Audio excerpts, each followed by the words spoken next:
لیکن اگر وہ یہ شاید سمجھ گئے تھے اور وہ یہ چاہ رہے تھے اور ان کی یہ بات تھی کہ جی وزیر اعظم پاکستان جب آئے تو وہ چیف منسٹر سے ملاقات کرے جو کرونا وائرس کی جو صورتحال سندھ میں اس پہ تبادلہ خیال کرے.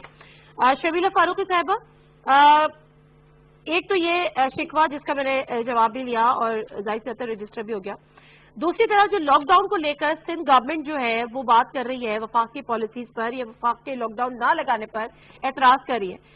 وفاق کا جواب سمپل سا ہے کہ 18ویں ترمیم کے بعد آپ کو یہ آئینی اختیار حاصل ہے کہ آپ چاہیں تو صوبہ سندھ میں، پورے کراچی میں، پورے صوبہ سندھ میں مکمل طور پر اسٹرکٹ لاک ڈاؤن لگا سکتے ہیں، امپوز کر سکتے ہیں. تو آپ کر لیجئے. جی شکریہ نادیہ. بڑے اچھے دو سوال آپ نے پوچھے. پہلا تو میں تھوڑا سا کلیئرٹی دے دوں پرائم منسٹر صاحب کی وزٹ پہ. دیکھیے، ایک تو پرائم منسٹر صاحب جو سندھ کی طرف انہوں نے رخ کیا وہ تقریباً آلموسٹ میرا خیال ہے پہلا جو کیس کراچی میں آیا وہ 26 فروری کو تھا، اور اس کے بعد بتدریج کیسز بڑھتے گئے اور تمام صوبوں کے اندر وہ نمودار ہوئے. اس دوران پرائم منسٹر صاحب نے باقی تینوں صوبوں کا دورہ کیا، وہاں کے وزیر اعلیٰ سے ملے، وہاں کی کابینہ سے ملے، وہاں جو اقدامات اٹھائے جا رہے ہیں اس وبا سے لڑنے کے لیے ان کے اوپر بریفنگ لی. ایک جو آفیشیل طریقہ ہوتا ہے جو ایک ملک کا پرائم منسٹر کرتا ہے اگر ایک کوئی نیشنل ایمرجنسی ہو جائے. سندھ میں وہ نہیں آئے. ایک دفعہ انہوں نے ایک پلان بنایا لیکن وہ کچھ ہی گھنٹوں بعد مؤخر ہو گیا، اور اس کے بعد اب پرائم منسٹر صاحب نے سندھ کا دورہ کیا. دیکھیے جو طریقہ کار ہوتا ہے، میں بھی وزیر رہ چکی ہوں، 10 سال میں نے وزارتیں سنبھالی. ہم بھی اگر کہیں جاتے ہیں کسی دوسرے صوبے میں یا کسی سندھ کے کسی اضلاع کے اندر جاتے ہیں تو ہمارا ایک آفیشیل پروگرام جاتا ہے کہ ہم نے یہ کرنا ہے، ہم نے اس سے ملاقات کرنی ہے، ہم نے یہ ایریا وزٹ کرنا ہے، یہ سینٹر وزٹ کرنا ہے، اور یہ ایک اسٹینڈرڈ آپریٹنگ پروسیجر ہے. پرائم منسٹر صاحب کے آپ جو ان کا شیڈول آیا تھا اس میں کہیں بھی چیف منسٹر صاحب سے ملاقات کا نہیں ذکر ہے، نہ کسی میٹنگ کے اندر وزیر اعلیٰ سندھ کی حوالے سے کوئی، ہاں چیف سیکرٹری کو ایک میٹنگ میں بلایا گیا اور آئی جی سندھ کو بلایا گیا. دیکھیے طریقہ کار کیا، آپ ایک صوبے میں آ رہے ہیں جہاں آپ کی گورنمنٹ اپوزیشن کے اندر ہے، اور وہاں پر کیونکہ شکایتیں بھی آپ کو بہت ہیں اس صوبے سے، اس کے وزیر اعلیٰ سے بھی شکایتیں بہت ہیں، تو آپ بیٹھ کے 1-to-1 میٹنگ کر کے شکایتیں دور کر لیں جو بھی ایشوز ہیں. سب سے پہلے تو ایجنڈا میں ہونا چاہیے تھا کہ چیف منسٹر سندھ سے ملاقات 1-on-1. حالانکہ 1-on-1 ملاقاتیں 2-3 لوگوں سے پرائم منسٹر صاحب نے کی، ہم نے شیڈول ان کا دیکھا. اور آج بڑے واضح طور سے سی ایم سندھ نے اس بات کو پریس کانفرنس میں بتایا. جو ان سے سوال پوچھا گیا انہوں نے کہا جی پہلے تو میں نے خبر سنی تھی جی سیٹرڈے کو کہ سی ایم جو پرائم منسٹر صاحب ہیں وہ دورہ کریں گے ٹیوزڈے کو. کہتے ٹیوزڈے انہوں نے پورا خالی رکھا، حالانکہ اسمبلی کا اجلاس ٹیوزڈے کو ہونا تھا، انہوں نے وہ منڈے کو شفٹ کیا. اور اس کے بعد جب ان کے پاس ٹیوزڈے دوپہر کو جو شیڈول آیا اس میں ان سے ملاقات کا کوئی ذکر نہیں تھا، نہ ان سے میٹنگ کا کوئی ذکر تھا، نہ کابینہ سے میٹنگ کا کوئی ذکر تھا، نتھنگ ایٹ آل. اور میرا خیال ہے کہ اگر پرائم منسٹر صاحب نہیں ملنا چاہتے تو ٹھیک ہے، وہ بادشاہ آدمی ہے، نہ ملیں، یہ ان کی مرضی ہے، کوئی ان کو زبردستی تو نہیں ملوا سکتا. اور اگر پرائم منسٹر صاحب خواہش ظاہر ملنے کی چیف منسٹر صاحب تو چیف منسٹر کے مجال ہے کو منع کریں. ہم تو چاہتے ہیں کہ بہت سارے ایسے ایشوز ہیں جو آج بھی ہم وفاق سے ڈسکس کرنا چاہتے ہیں جو ضروری ہیں. دیکھیں آپ کو میری شکل پسند ہو نہ ہو، irrelevant. اس وقت ہم ایک صوبہ چلا رہے ہیں، وہ ایک ملک چلا رہے ہیں، اور ہمیں آپس میں ایک کوآرڈینیشن اور ایک ڈائلاگ کی بہت اشد ضرورت ہے، وہ ہونی چاہیے. اب آپ کا دوسرا سوال یہ تھا لاک ڈاؤن کا. نہیں میں آپ لاک ڈاؤن میں صاحب نے بڑی تھوڑا سا ٹائم دے دیجیے گا کیونکہ بہت زیادہ ہو گیا. طارق صاحب سے بھی ان کو بھی شامل گفتگو کر لیں تو پھر آپ کے پاس دوبارہ آؤں گی. طارق پیرزادہ صاحب 2-3 چیزیں ہیں. وزیر اعظم صاحب سندھ گئے، وہاں پہ انہوں نے وزیر اعظم سندھ سے ملاقات نہیں کی. انہوں نے 2-3 باتیں کی. انہوں نے کہا وزیر اعظم سندھ کے پاس اتنے اختیارات ہیں جتنے کسی عامر کے پاس ہوتے ہیں. پھر انہوں نے کہا کہ NFC ایوارڈ جو سندھ حکومت کا مطالبہ ہے 229 ارب کا، ان کا اس پہ فی الحال کوئی بات نہیں ہوگی، کوئی نظر ثانی نہیں ہوگی. البتہ 18ویں ترمیم پہ نظر ثانی کا انہوں نے اشارہ دے دیا. اس کا جو سندھ اور وفاق کی آپس میں ٹھنی ہوئی ہے، آپ کو لگتا ہے کہ یہ مناسب وقت ہے؟ دیکھیے نادیہ، یہ سندھ اور وفاق کی جو ٹھنی ہوئی ہے یہ کوئی وزیر اعظم کے دورے کے دوران سب کچھ نہیں ہوا. یہ تو پچھلے 2 سال سے جب سے وزیر اعظم عمران کی حکومت آئی ہے تو یہ جو اندرون سندھ کے وڈیروں کی حکومت ہے سندھ کے اندر، یہ لوگ کوشش کر رہے ہیں کہ کسی طرح، کیونکہ اسمبلی میں وزیر اعظم کے پاس زیادہ اکثریت نہیں ہے اور مخلوط حکومت ہے، تو کسی طرح ان کی حکومت کو سیاسی طور پر ناقابل تلافی نقصان پہنچائیں اور کرونا کو خاص طور پہ استعمال کر کے پاکستان کے عوام کے مفادات کو ایک طرف رکھتے ہوئے قربان کرتے ہوئے اور نظر انداز کرتے ہوئے پیپلز پارٹی اور اس کی بھیانک قیادت جو ہے وہ بڑی خطرناک کھیل کھیل رہی ہے. وہ پاکستان کے عوام کو یہ تاثر دے رہی ہے کہ سندھ جو ہے وہ اس کے وفاق کی کسی زیادتی کا شکار ہے، کسی نفرت کا شکار ہے، کسی سیاسی طور پر اس کو وفاق کو سندھ سے دلچسپی نہیں ہے، اور سندھ کے حقوق بلوچستان کے حقوق کی طرح، جیسے کہ اختر مینگل اور اس طرح کے لوگ کہتے رہتے ہیں، وہ مارے جا رہے ہیں. تو میں یہ کہوں گا کہ عمران اسماعیل صاحب کا اگر فون گیا تھا، میں اس سطح پر آگے بات زیادہ نہیں کرنا چاہتا، تو میرا خیال ہے فردوس نقوی صاحب کی بات پر تبھی شبہ کیا جا سکتا ہے جب شرمیلا فاروقی یا کوئی اور پیپلز پارٹی والا اس کا ثبوت لے آئے. میرا تو خیال ہے کہ اگر وزیر اعلیٰ سندھ نے کہا کہ میں مصروف ہوں بجٹ میں، تو اس کے بعد مزید انکار کی کوئی دوسری شکل میرے سامنے تو نہیں ہے. مینیفیسٹو پہ آ ہی نہیں سکتا جب تک دوسری پارٹی ایکسپٹینس آف انویٹیشن نہ دے. یہ بات شرمیلا کو پتا ہے. unless and until CM would have agreed to meet the PM کے مینیفیسٹو کے اوپر وہ میٹنگ آ ہی نہیں سکتی. یہ پروٹوکال کی ریکوائرمنٹ ہے. ڈینائی کرتے ہیں شرمیلا اگر میں غلط کہہ رہا ہوں. یہ بڑے ہلکے وزیر ہیں نا. طارق پیرزادہ صاحب آپ کی بات مکمل ہو گئی ہے؟ میں ایک تھوڑی سی کلیئرٹی دے دوں.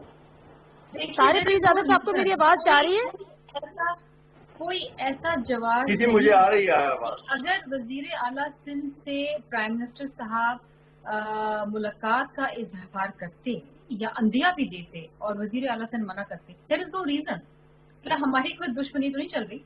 ہمارے سیاسی مخالفتیں ہو سکتی ہیں، گہری دشمنی ہے. یہ تو آپ نہ کہیے شرمیلا، دشمنی تو بہت زیادہ ہے. ایک تو پلیز آپ بیچ میں، آپ بزرگ ہیں میرے، لیکن اس کا بزرگی سے تعلق نہیں، تجزیے سے تعلق ہے. بیچ میں اگر آپ جب گفتگو ہم میں سے کوئی بھی کر رہا ہو تو آپ تھوڑا سا حوصلہ کریں. آپ بالکل بات کریں، آپ میرے بڑے ہیں، میں بڑی عزت کرتی ہوں آپ کی.